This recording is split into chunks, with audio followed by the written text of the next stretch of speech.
Keamanan Israel kembali kecolongan pada Selasa 30 April 2024 setelah seorang pemuda nekat menyusup dan menikam tentara Israel di kota tua Yerusalem.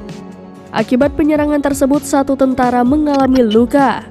Dilansir dari A24 News, hal itu dikonfirmasi oleh media Zionis.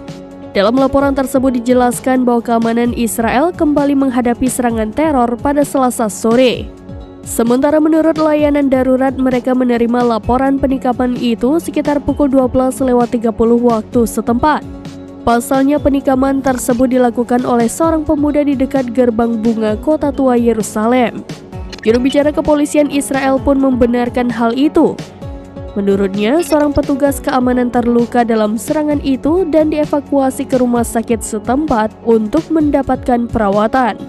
Imbas serangan tersebut, pasukan militer tambahan langsung disiagakan di lokasi kejadian. Selain itu, mereka juga menutup total akses ke kompleks Temple Mount.